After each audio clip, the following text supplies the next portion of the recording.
Well, without further ado, I would love to introduce Brett and Evans from Integris. In 2011, Brett and Evans co-founded Integris with the mission of expanding the existence of healthy organizations and great places to work.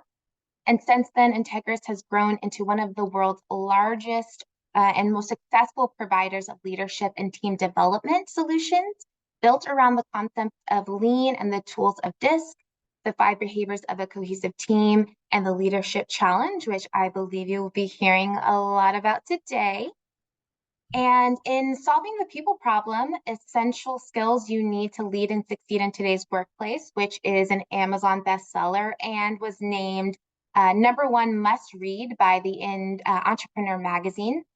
They share tips and techniques that have helped thousands of leaders and teams navigate the post-COVID world and work together in more productive, more effective, and more human ways. So with that, I'd love to hand it off to Brett and Evans. Take it away. Excellent. Thank you so much for that, Teresa. Wonderful introduction. And John, let's go ahead and turn on chat for just a second because that idea around feedback, I'd love to actually get a little bit because I thought that the opening presentation by Amy Lineker was fantastic. If you happen to see that, put in chat what you thought of that. For anybody who didn't get to see that, I want you to look at the chat because I'm guessing you're going to get a lot of really positive pieces of feedback. And I want to make sure that if you didn't see that, go back to the recording because I think she did an excellent job of setting up what this conference is really all about. And one of the slides that she shared, or one of the pieces of information that she shared, was from the current U.S. Surgeon General around current priorities that he has. And the #1 priority that he has, health priority, is around social connection. And Amy highlighted that social connection is the energy that exists between people when they feel seen, heard, and valued. And I'd argue that this Washington State Lean Transformation Conference has always been about that. This is Integris' 12th year in a row being part of that, and I'm hoping we'll be part of the next 12 of them, given how successful this whole thing has been. I will highlight also that Amy was, when she was talking about connection, the first kind of idea that she shared was that trust is the glue that holds a team together. And that is a fantastic kind of foundation for what we'll be talking about here today. She also highlighted that whereas in the olden days, many people looked at trust, building trust and understanding emotions, things like that, as the touchy-feely, we don't have time for that kind of a thing. But I'm here to tell you that that is absolutely the view of the past. Today, building trust, building connection is absolutely critical and central to building a great team and to getting great things done. And to highlight that, I'll just give you a little bit of data from some of our research with the teams that have embraced some of these ideas that we're going to be talking about here today. One team, before they started working on this kind of journey towards inclusive and cohesive teamwork, they had taken their employee engagement survey, and one of the questions really stood out to them. That was the question that asked, do you feel that there is a spirit of teamwork and cooperation among the members of your work unit? And in that baseline year, before they kind of took off on this journey, that baseline year, only 64% of people said, yeah, we have that spirit of teamwork. They applied some of these concepts that we're going to be talking to you about today. And 1 year later, the next time they did their employee engagement survey, that number went up from the 69% positive to 86% of the people saying, yeah, there is a spirit of teamwork. And you might think that, from the old touchy-feely kind of world, that sure, teamwork, cooperation, that good feeling of connection might go up. But in case anybody thinks that that's still touchy-feely stuff, let me point out another question on that same engagement survey. It was The question around my work unit works well to solve problems and achieve common goals. Right? That's a question about we derive results. And in the baseline year, this particular team had only 69% that said, yeah, we do that. We do work well solving problems and achieving goals. And by the way, this was an organization on the lean journey. So you can imagine if they're on the lean journey and less than 70% of the people are saying that we work well to solve problems and achieve goals, you got a problem. They applied some of these concepts, did the work, and that number in year 2 skyrocketed up to 95% of the people saying that, yes, we now work well to achieve common goals.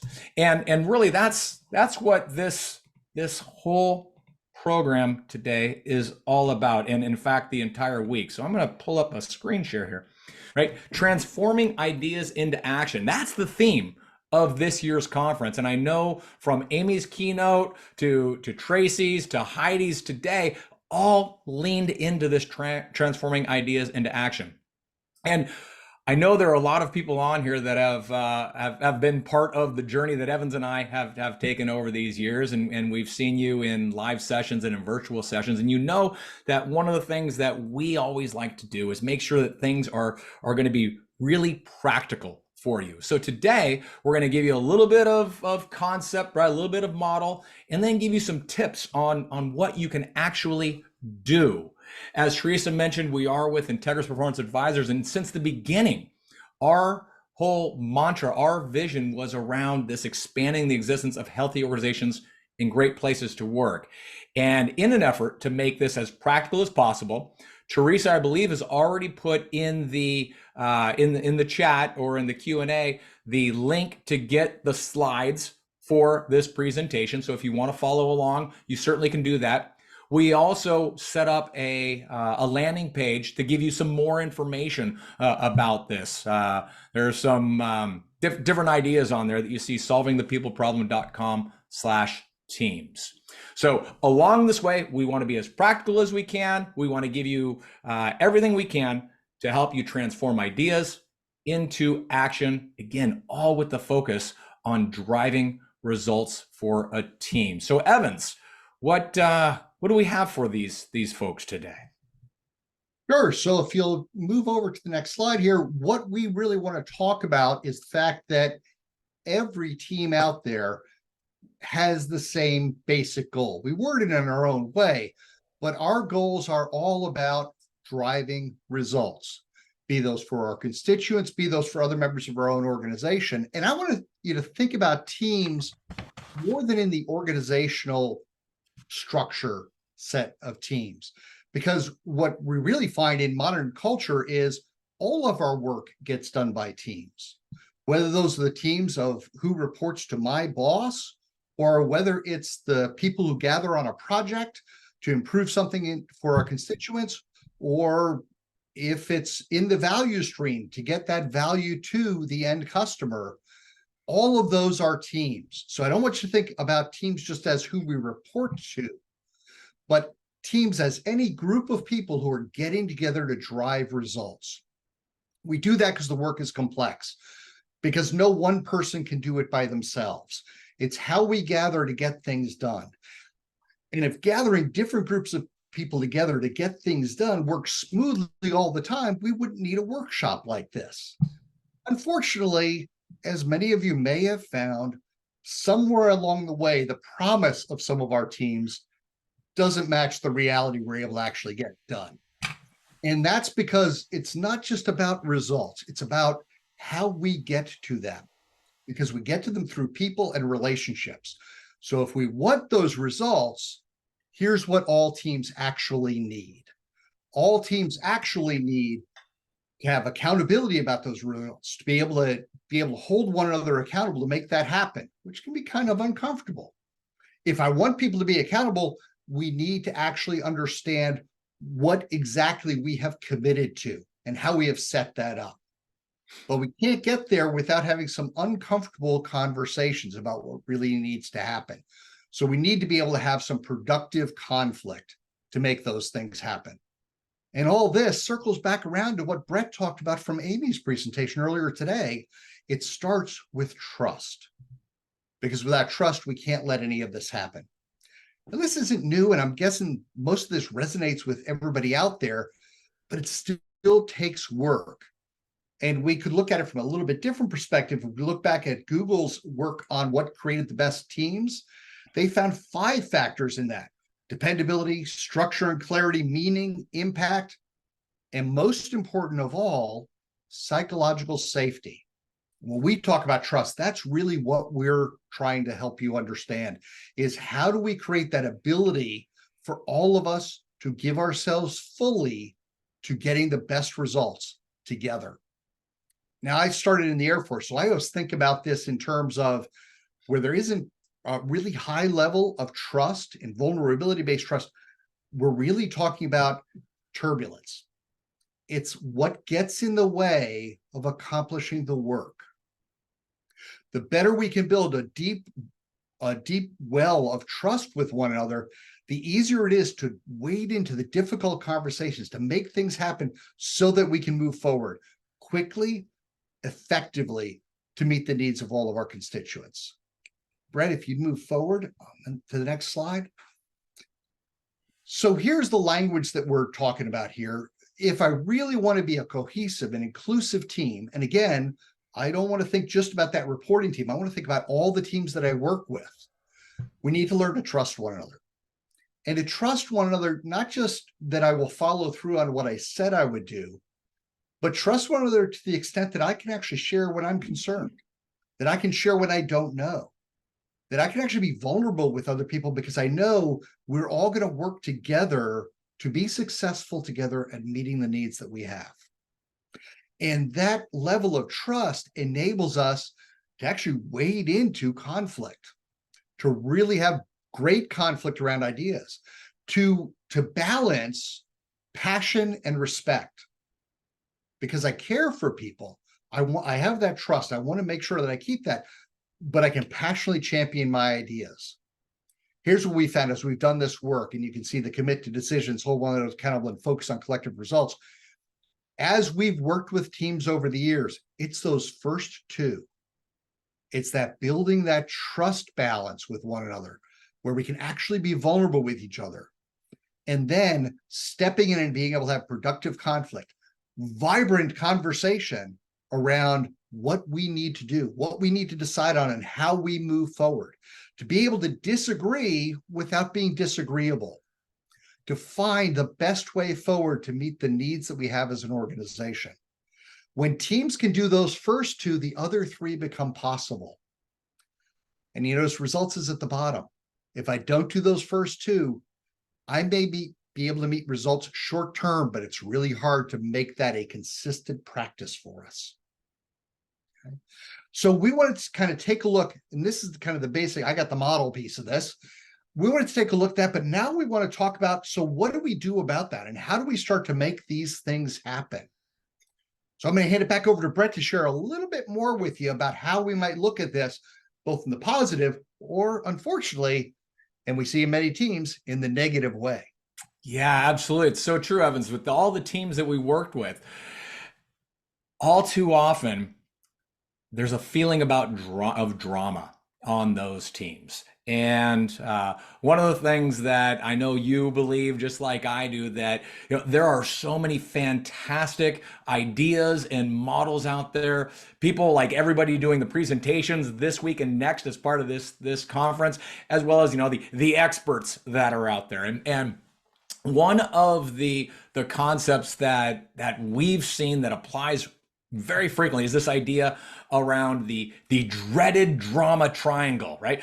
Ooh, this sounds a little scary, right? Well, it is scary. It's really scary because this is something that exists on more teams than not that start some of this kind of a journey. What this dreaded drama triangle is all about is it highlights that for many people, they they have this victim mentality, which is down at the lower point of the triangle. And by victim here, we simply mean that people feel powerless. They feel at the mercy of what's going on around the team. They feel a little bit out of control. So when they're trying to build trust and maybe enable that more healthy conflict, a lot of people don't think that they have a role in how to make things better. The other two roles in this really still continue to stem out of that kind of victimhood, or that view that I need to control. So on the upper left there, you see the persecutor role. So there are many people on teams that when they are in a position of lacking control, they might feel like the victim, but then sometimes they will then turn around and step into this, what we call the persecutor role. And the persecutor role is when a team member tries to control others, right? Tries to use blame, tries to use criticism or even oppression to make people on the team kind of fit into that victim box. And whether you're the victim or the persecutor, I'm here to tell you, trust is not thriving on your team. Now you see there's actually this third role, this rescuer role. Now that sounds nice, doesn't it? Don't we all want a rescuer on our team? Well, actually we don't, because the rescuer role is really about when people really come in and save the victim, right? That in turn kind of fosters this dependency. It essentially relieves the victim of taking responsibility. So while it might seem nice that you have a team member that comes in and says, "Oh, come in, I'll save you," we're not looking to be saved, because that really takes the power away from the victim, the person with the victim ideas. So all three of these roles in the dreaded drama triangle contribute to this negative kind of connotation on a team. And when drama exists, when you have people on a team that are playing any one of those three roles, kind of the victim mindset or playing the persecutor role, or even out of the goodness of their heart trying to be the rescuer, people hold back, right? Fears exist. People don't feel psychologically safe. So, as you see here, sometimes people feel like they're a burden, or they're afraid of disapproval, so they kind of keep quiet. They don't want to look foolish. Those are the folks that are in that kind of victim mentality, but the persecutor might be the one that's making people feel foolish.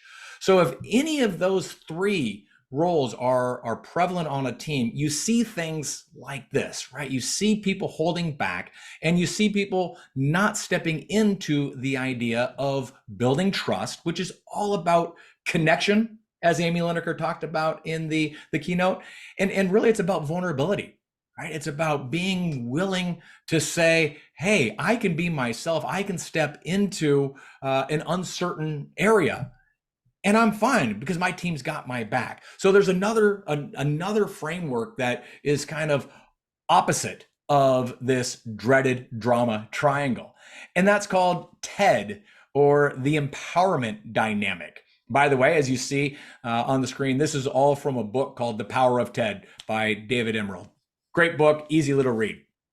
But in TED, what the author presents here is that rather than this victim mentality where we feel like we're powerless, well, let's step into a creator role where we feel like we're responsible for things, right? We can take ownership on achieving shared results as we go to that 5 behaviors model. And rather than being a persecutor, where I'm trying to use my power and my ideas to kind of put other people on my team in a box, what if I become more of a challenger? Right? This is the positive. This is the person on the team, or the people on the team that spark learning. They challenge assumptions, right? They challenge the status quo. That's a good thing. Now you got to do it in a healthy and in a respectful way, but as long as you do, that's a very good thing to do on a team. And then finally, for all you rescuers out there that try to swoop in and save people, the TED model changes that language just a bit and puts it into the framework of being a coach, right? Because a coach doesn't want to come in and save somebody. A coach wants to come in and empower people. They empower people by inquiry and helping other people gain clarity, right? And so if your teams have any of those victim, persecutor, rescuer roles, one of the things that can really help transcend some of the negative, some of the lack of connection that you might be experiencing, the lack of trust, which, as Evans highlighted, gets in the way then of being able to debate ideas and commit to decisions and ultimately drive shared results. This framework right here and these three roles, creator, challenger, and coach, can really enable that to thrive. And it's what helps teams go from environments where there's pity for people, there's sympathy for people, to people have empathy for each other and ultimately have compassion for each other. And you become a really good, true team. That is the idea here, that we want every team, every person on this meeting, and every person in Washington state government. The more that you can avoid drama and avoid that victim mindset, and instead embrace empowerment and assume a creator mindset, man, that's how we can transform ideas into action. And so here's some ways that it kind of looks like. Think about if on your team, rather than having this existence of having a fear of feeling foolish, what if we cross that out and we said, it's safe. It's safe to admit mistakes on this team. We're okay doing that. Or what if we didn't have anybody saying, well, I'm not going to speak up because I just don't want to be a burden. Well, let's kill that. Let's cross that out. And let's say it's okay to challenge the status quo, right? We want people to be in that challenger role. We want people to be in that coach role. Challenge the status quo. That's at the heart of all of this lean transformation, right? We understanding how can we make things better. So what about this? If we could slash people being afraid, oh, my teammates are going to disapprove, or I'm not sure what they're going to think of me. Let's scratch that out. And let's say it's okay to ask a lot of questions, right? In that way, the team is thriving and we're able to build that trust and ultimately get into that really healthy conflict where we can debate ideas. So really, we need some new rules for teamwork. So what Evans and I want to share with you are some of those new rules. Now, in your handout, you'll see these slides, and many of you know, and Teresa, thank you for highlighting that Evans and I did put out a book a couple of years ago called Solving the People Problem. And really, it's all about applying emotional intelligence to create that more healthy workplace environment. And we put out there this model of emotional intelligence that has two columns to it. It has an idea around, well, of course, you got to be aware of other people's styles and your own style, right? How people show up, but you also need to apply that. You need to take the kinds of learnings that you get from this kind of conference and make sure that you're actually applying it in real time, right? You're applying it so that you choose your own actions wisely, and you take it and make sure that you are adapting your behavior so that everybody on your team can really benefit from your contribution. In other words, I mean, if we were going to write this again, I think we could just say, what you need to do is you need to step into being a creator, a challenger, or a coach, right? That's what this is all about. So one of the ways we do that is around understanding and honoring different styles. Now, this image is not going to be a surprise to anybody who knows me and Evans. And of course, this is the disc circumplex. Now, we're not going to spend a ton of time talking about the disc circumplex here, but we will just say that this disc circumplex has been cornerstone to helping so many people understand how different people on their team act and react. One of the studies that we commented on in our book came out a few years back about workplace conflict and negative frustration. And it said that the number one source of frustration and workplace misunderstanding were these clashes in styles.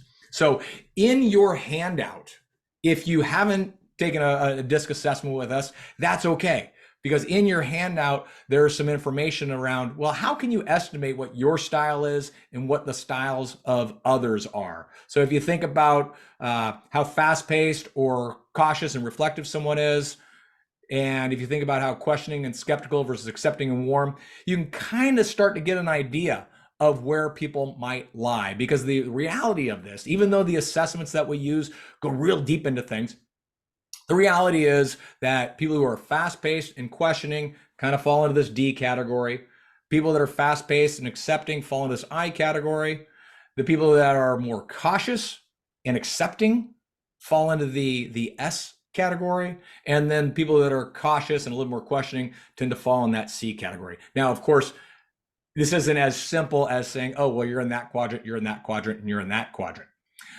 But it's about using this to help understand where people are coming from. And then we can put it to work. So that's what I'm going to show you. I do see that there's some Q&A that people are not seeing the handout. Teresa, or John, if we could get those slides in the chat or distribute to folks so they can download that and they can find this information, that would be fantastic. So what you see here is something that we pull from one of the assessments that we use. It's a 5 behaviors personal development assessment, and it helps teams talk with their colleagues about their style and how it impacts you. So in this particular spectrum, we look at what kind of a debater are you, right? How do you act and react when the team is talking about different ideas? And on one end, often people are those I styles. They tend to be really spirited debaters, right? Be real expressive and show conviction. And on the other end, we have people that are a little more calm, right? A little more measured dialogue, remaining unruffled. Now, just recently, I was working with a team that had team members on either side of this spectrum, and we're talking on the extreme side of this. So we had one person on that team that was really spirited to the degree that they just wanted to talk, didn't leave any room for anybody else. And we had some people on the team that were on the opposite end of this that were just really calm to the point of saying, well, if she's going to talk, I'm not going to speak up about anything. And what we did by using this kind of image and getting people to have a conversation, we were able to get them to recognize, okay, if you're spirited, pull it down a little bit, make some room for the calmer people on your team, because you need to hear their information. You need to hear their ideas. And for the calm folks, take advantage when people on the more spirited side actually find time to create space and stop their talking and stop their dominating of the conversation. It gives you a nice space to come into that. And what I had with this team, which was a team working, it was a government agency that was working to support schools in their area, some of the under-resourced and underprivileged schools. So really important work. They both stepped into this and came off of their extremes and started to listen to one another. And that did a lot to build trust. There was one other area that we use with this, because from using this assessment, we were able to help them identify, okay, well, where are you on this spectrum? And when we plotted everybody on this, people started to recognize, oh, I see what I'm doing is getting in the way of allowing our team to thrive. And therefore, I was able to find new ways to communicate with my team. There was one other spectrum that we looked at with this particular team, was how receptive are you to new ideas versus how steadfast are you to new ideas? And again, we had some people on this team that were on that receptive side, kind of to the extreme, where they never wanted to commit to an idea. They're like, well, we could do this, we could do that, we could do this. And they were on that far extreme. On the other end, we had two people that were really firm to their opinions, my way or the highway. And by using this kind of idea and talking about styles and talking about people's preferences when it comes to debating ideas, we were able to help people recognize that, you know, when you live on the extremes of any of these, you're really not playing into the idea of social connection, of compassion for each other's ideas, and of building trust. And so by having those conversations, we brought them in. And so you can use this kind of a thing with your team. And we'll show you how you get some opportunities to do that. I did see that some people were asking, where is the DISC assessment?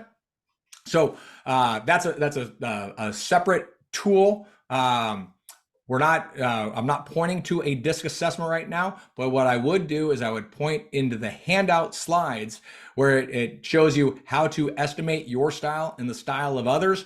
Look at that, and that will give you an idea of where your DISC style is, where other people's styles are, and it doesn't cost you a penny. So again, using this kind of spectrum, you can find out where people are.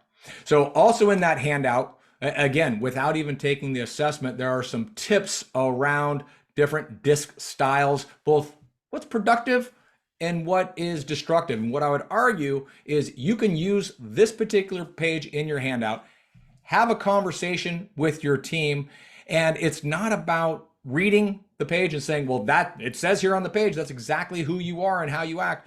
No, use this as an opportunity to build that connection, to build trust and have dialogue and find out how can you come together and support each other. So that's one idea for a new rule of teamwork. The idea around really understanding each other's style and then embracing that, right? So you can honor other people's style. Evans, I think we have some other rules for teamwork, don't we? That we can give them? Yeah, I've got a couple more that I want to share with you just really briefly. I'm going to start actually with a story here about somebody that we got to work with a few years ago who was a senior executive at a large state agency in a state that shall remain nameless. I don't know that they're here today. Anyway, this person cared greatly for his team and the people who were on his team. He was chief financial officer, ran a multi-billion dollar budget. And it was very important for the organization, for the state. So he was very busy, always had a schedule, always had technology in his hands, was always working around. He thought he was a great listener. He got some feedback from his team that he wasn't. And there's a lot of books out there, a lot of ways that we can learn listening. I don't want to get into that great a level of detail on this right now, but I do want to share a couple of things that were really wonderful for this individual and can be wonderful for a lot of us to take into account. I call it kind of being an ace listener. Before we even get into listening, I think we want to take care of our mindset around listening. And here's what we found.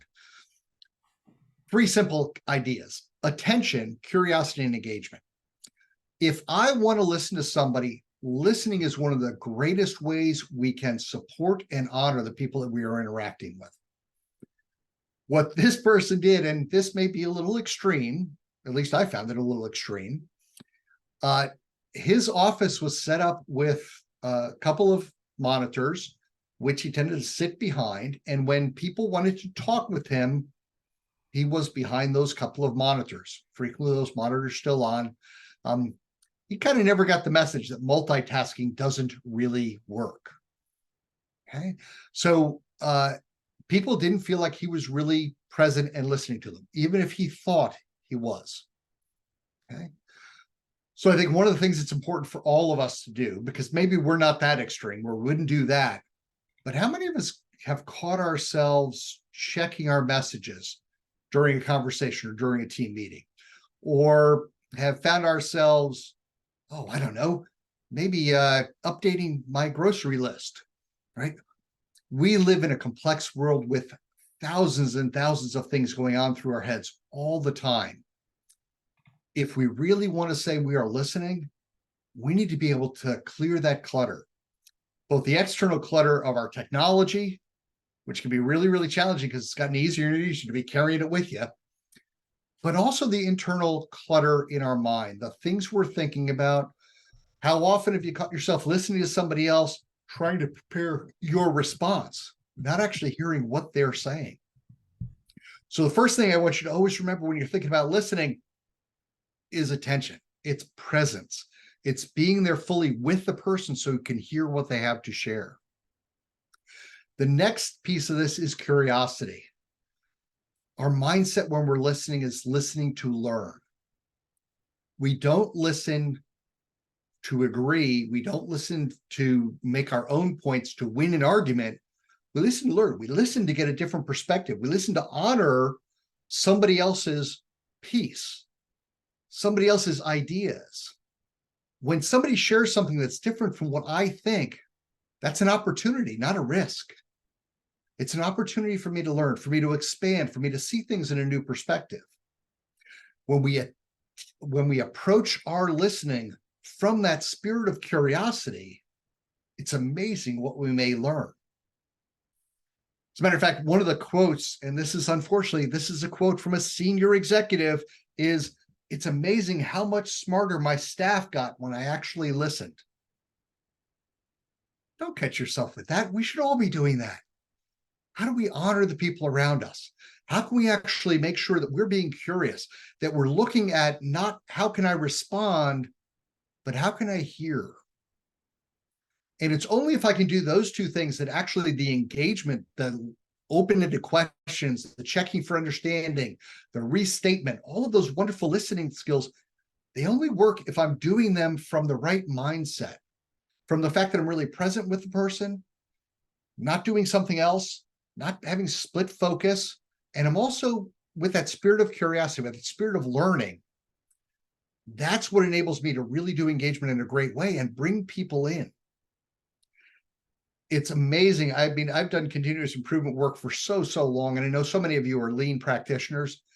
This is how we learn. It's not that we start with an answer. We need to understand the current state. Where are people? What are people thinking about? What are people seeing? Because there may be wonderful things to learn in that journey if I can only stay open to it. So as you think about listening, think about your presence, think about your curiosity, and then look for how you can engage and join with people in conversation instead of looking at conversation as that challenge between the two of us. It's how can we both learn and grow? Okay. I'll take that just a little step further because I want to make sure we have time to close this thing up. But what I found that really getting that right mindset around listening can help us deepen our relationships. We started up front talking about trust. The biggest benefit you can make in somebody's trust account with you is to actually listen to them, to show that you care about them, that you are really seeing them and seeing what they want to share. It's a wonderful contribution to building relationship with others. And the more we can do this, and the more we can practice this, not just with the people that we work with every day, but with all those people around us, the easier that teaming becomes for each of us. When we've truly been listened to, we are much more likely to be able to listen to that other person as well. We tend to reciprocate when we know that person is really present with us. Okay. Now, of course, not all of our communication is about just listening. Sometimes we've got to provide some, shall we say, feedback to people? I know we all love that word feedback. Actually, there's a lot of work that says we don't love that word feedback, right? One of my favorite authors, Daniel Pink, talks about the idea of we got to get rid of using the word feedback. We've got to really think about using the word advice. People are much more likely to listen to advice than they are feedback. Feedback sometimes is a word that gets us in trouble. As a matter of fact, think about yourself. How many of you just get tense when somebody says, I have a little feedback for you? We do. Sometimes that's even when the feedback is positive. I'm going to guess that a bunch of you have the same reaction to feedback that I used to have, and hopefully I've gotten rid of. When people gave me positive feedback, said they really appreciated something, I tended to excuse it away. I tended to say, oh, wasn't a big deal, or it was somebody else. I tended to not take credit for it. I thought I was just being humble, which sounded good, until I had somebody stop me and say, why are you disrespecting me? Which really took me up short, because it's not anything I would ever want to do. And what the person said was, I took the time to share something that mattered to me, and you're refusing to accept that gift. And that took me back a little bit. If I really want to create a feedback culture, it means positive feedback's good.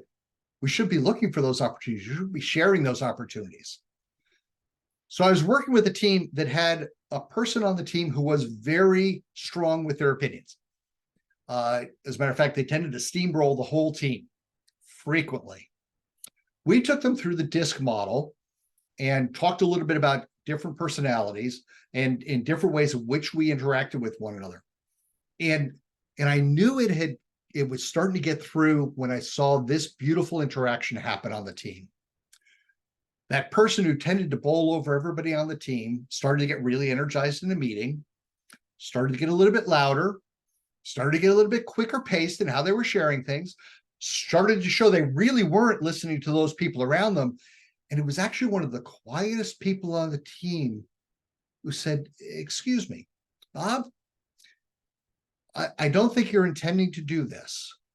But what I see when your pace picks up, when your volume picks up, others of us on the team pull away from the conversation. That feels uncomfortable for us, and we stop participating. He wasn't sure how that feedback would go. In this case, Bob, because he was aware of this and hadn't intended to really do it. He was just playing to his style. He got excited about something that was exciting for him, and he got going. We all know those people who can really get moving along. Said, I apologize. And you know what? When we have our style, all of our styles have strengths and weaknesses. And when we overplay those strengths, they become a weakness for a team. What we find is those are things we don't tend to self-regulate about. If I start to build that relationship where I show I'm listening, I care about the people on my team, I start to build those relationships, it makes it easier for me to step in when I see somebody doing something that is detrimental to the team that they may not be aware they are doing. We can all be our own biggest problem. Sometimes we need people to be able to call us on it. I have the same thing with my team. My team is all available, and they know they can call me on it if I've gotten quiet and I'm not contributing. Because when I get a little bit tense, I don't tend to get louder. I tend to actually pull away a little bit. That's not helpful for the team. So they all have permission to call me on it. That's how we get better as a team. We need to build our listening skills. We need to build how we share feedback. And I've shared a little caring feedback model. We want to think about feedback or advice. I love advice even better as a word, in terms of not giving feedback against somebody, but to sharing a perspective so that we can join with them to find a better way forward. Okay, just a couple little rules. Start practicing them in little ways. As your trust gets better, these become easier. They'll feel awkward to start, but this is how we start to build those skills, to layer those skills, to grow into becoming the team and the individual that we can possibly be. Okay. Brett, I'm going to pass it back to you because we're going to run up here on time.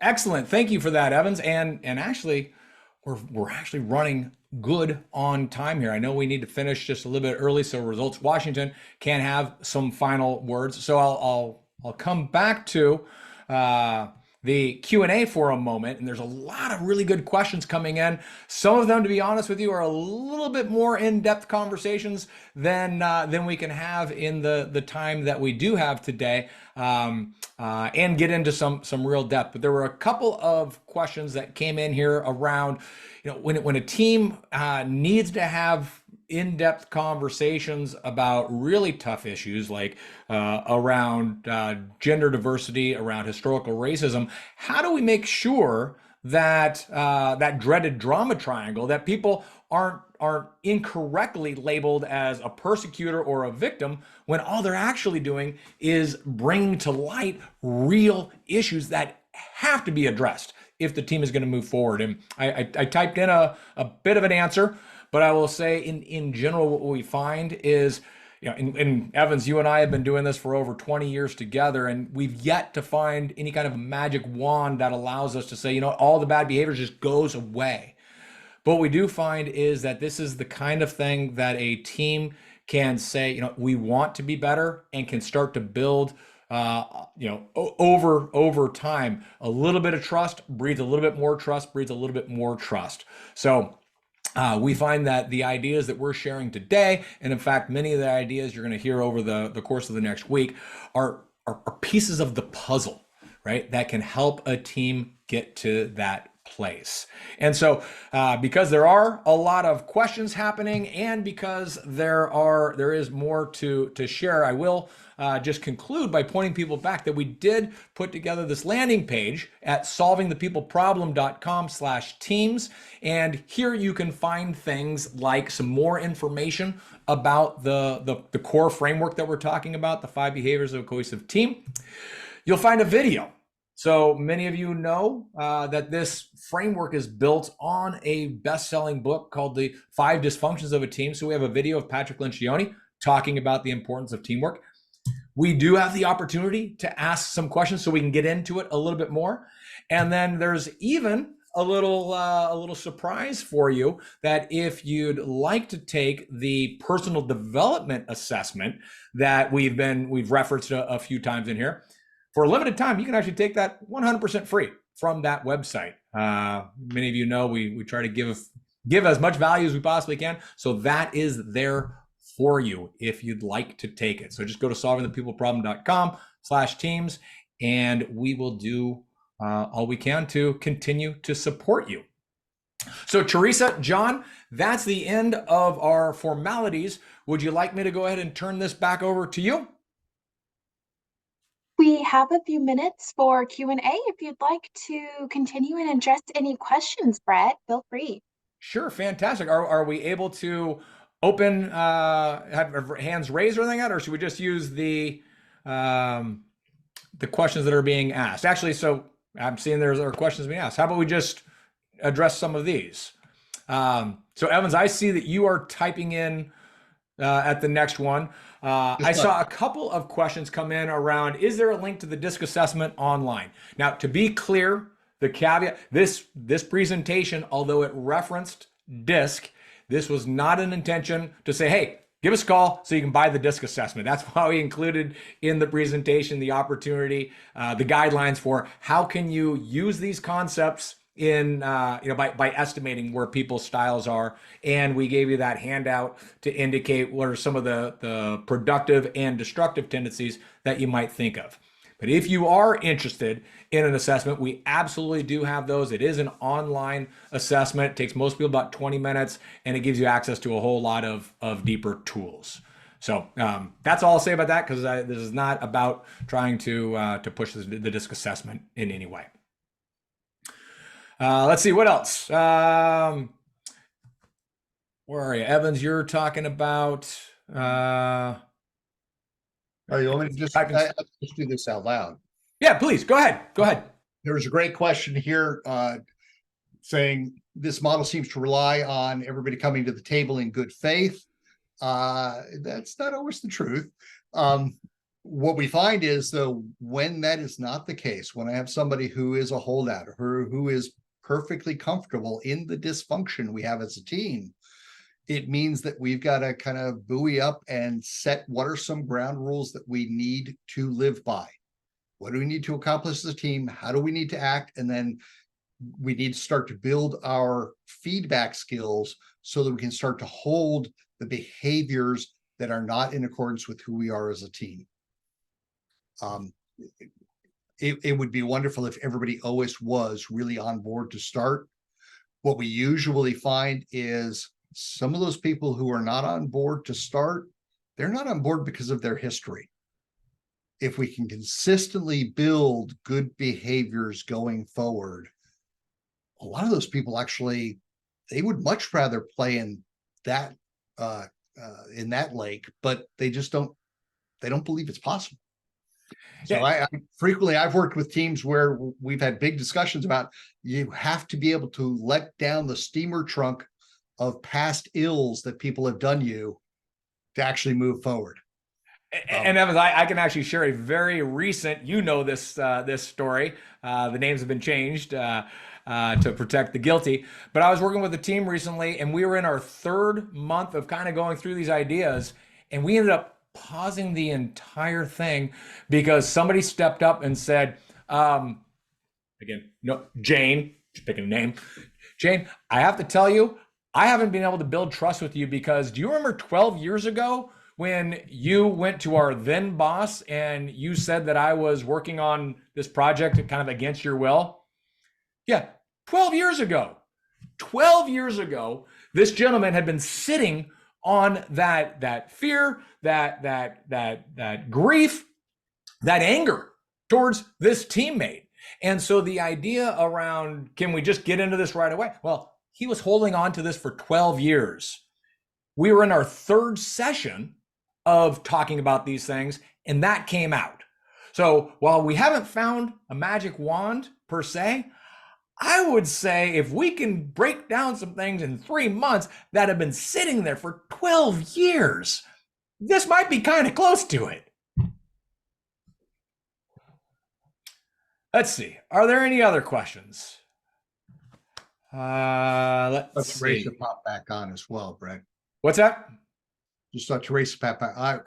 Okay. Yeah, it looks like we are here at time. So if we would love to continue this dialogue with anybody. So there, like I said, at that solvingthepeopleproblem.com/teams, there is a button in the middle of the page that says ask a question. Would love to continue the dialogue with you, but alas, we are now officially at the end of our time. So I am going to stop my sharing and turn it back to the fantastic Results Washington crowd, which, by the way, thank you once again for all of the work that you all put into bringing this conference to light.